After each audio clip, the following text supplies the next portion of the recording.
Pessoal, eu vou resolver com vocês os exercícios da lista que eu deixei como atividade para hoje, só que infelizmente não tivemos a aula, tá? Então, a primeira questão da lista, a número 1, diz o seguinte para vocês. Determine a altura H indicada na figura. Então, lá você tem um ângulo de incidência, tem uma setinha para cá, ele reflete numa superfície plana e vai, no caso é para o sentido contrário, né? Vai para cá o raio, né? Então ele está vindo para cá. Então aqui estaria o meu raio incidente e essa distância H aqui que ele quer saber. Certo? Então a imagem lá da nossa figura, a imagem do nosso exercício é essa daqui, ó, tá? Então, eu sei que do ponto onde encontra aquela altura H e onde o raio reflete na superfície, tem 5 metros. E o ângulo formado ali embaixo é de 60 graus. Então, se eu usar uma das relações trigonométricas, seno, cosseno, tangente, eu consigo achar o valor, tá? Nesse caso aqui, nós vamos considerar que aqui eu tenho um ângulo de 60 graus e aqui é 5 metros, que é um ângulo de 90 graus. Então, cateto oposto, cateto adjacente, 60. Então, a gente vai usar a tangente. Então, nesse caso, tangente de 60 graus é igual ao cateto oposto, que é H, e o cateto adjacente, que é 5, né? É oposto por adjacente. A tangente de 60 vale raiz de 3, igual a H sobre 5. Esse 5 vai para lá multiplicando, 5 raiz de 3 é o valor do H, certo? Essa seria a resposta da número 1. A número 2, pessoal, diz o seguinte, tem essa figura aqui montada para vocês, certo? Com um ângulo de 25 graus embaixo do raio refletido, certo? Muito bem, então o que vai acontecer agora aqui? Nesse exercício, nós queremos calcular o ângulo de incidência. Então, veja bem, você tem uma figura assim. Aqui está a superfície, aqui está um ângulo, ele vai bater aqui embaixo, e essa parte de baixo é 25 graus, certo? Não é o ângulo de incidência. Por quê? Porque a normal está aqui. Essa parte aqui é o ângulo de incidência se o raio estiver nesse sentido. Se for no sentido contrário, vai ser de reflexão. Então, para cá, esse lado de cá, esses dois juntos aqui tem que formar 90 graus. Então, se eu fizer 90 menos 25, eu vou chegar no ângulo I. Então, fazendo essa conta, 90 menos 25, isso aqui vai dar 65 graus. Então, o ângulo de incidência, 65 graus. Desse lado, 65. Aqui é normal. Como os dois são iguais, desse lado de cá também vai dar 65 graus, ou seja, esse aqui é o ângulo refletido. E aqui embaixo, então, obviamente, vai dar 25 também. Então, na letra A, você tem o ângulo de incidência de 65 graus. Na letra B, você tem o ângulo de reflexão, também 65 graus. E na letra C, você pede para calcular o ângulo formado entre os raios de incidência e reflexão. Então, na verdade, é só fazer 65 mais 65, vai dar 130 graus. Certo? Na questão número 3, pessoal da lista, ele pede assim, ó. A questão está pedindo: entre as alternativas a seguir, escolha que contém apenas fontes primárias. Então, se você observar ali, você tem a letra D com estrelas, fósforo aceso e o Sol. Então, a resposta correta é a letra D. Número 3, a questão correta é D.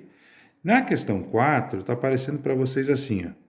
A figura representa um feixe de raios paralelos e incidentes numa superfície S e correspondentes raios emergentes, ou seja, refletidos, né?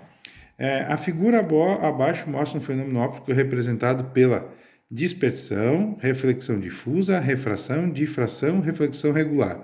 Nesse caso, como os ângulos aqui na minha figura não são regulares, né, não são paralelos entre si, então é uma reflexão difusa. Se os raios refletidos fossem todos paralelos, seria uma reflexão regular. Então, a resposta correta para esse exercício é a letra B. Então, a número 4 é a B. Tá certo? Questão 5. Uma fonte secundária de luz que apresenta a cor azul possui tal cor porque reflete a luz azul. É exatamente a letra B também.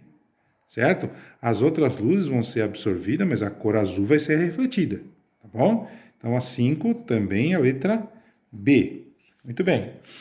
Na questão número 6, aparece assim: a luz amarela se propaga num determinado vidro com velocidade de 200 mil km por segundo. Sendo 300 mil km por segundo a velocidade da luz no vácuo, determine o índice de refração absoluto do vidro na luz amarela. Bom, vejam bem, para mim calcular o índice de refração, o nosso N, questão 6 aqui, né?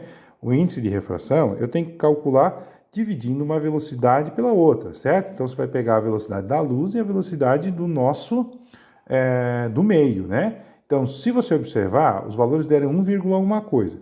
A indicação que o valor maior vai ser em cima. E é isso mesmo, pessoal. A velocidade da luz que a gente mostra pela letra C, embaixo da velocidade do meio. Então, você vai pegar 300 mil quilômetros e vai dividir por 200 mil quilômetros, né? Fazendo essa divisão, você vai chegar a 1,5.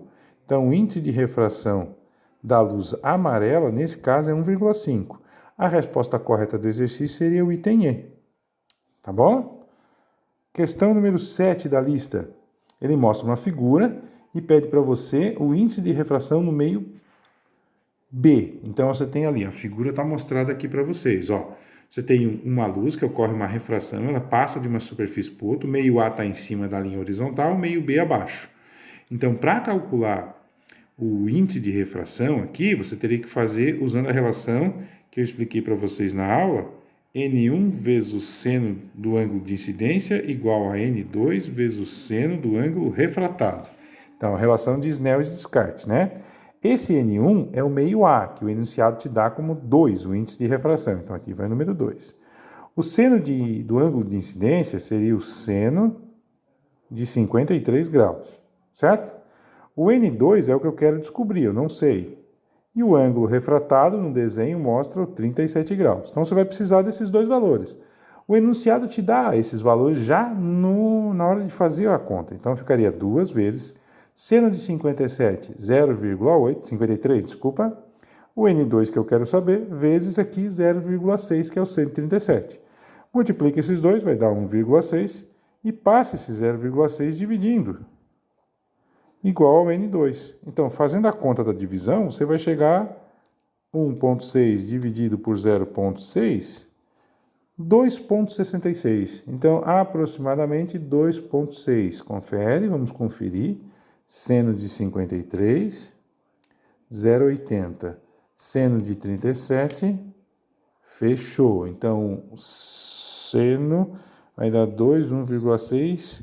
Vamos fazer a conta de novo, só para ter certeza. 2,6 aproximadamente. Não tem opção para instalar, tá? Provavelmente foi erro de digitação, devia ser a letra E com 2,6, tá? Mas a resposta correta, 2,6 é o índice de refração. Na questão 8 é igual e a questão 9 também é igual, tá certo? Então, na número 8, um feixe de luz vermelha é emitido por uma caneta laser, né? E viaja no ar com velocidade na ordem de 300 mil quilômetros por segundo. Esse feixe de laser passa por uma peça de acrílico cujo índice de refração é 1,46. A velocidade de propagação do feixe de laser na peça de acrílico é aproximadamente d. Essa aqui eu vou explicar na aula de vocês, na próxima segunda-feira, porque tem a ver com velocidade de propagação. Isso eu ainda não expliquei para vocês na aula direito, tá? A questão 8, a mesma coisa. Eu vou explicar na sala para vocês como é que funciona para calcular isso aqui. Tá certo, pessoal? Valeu!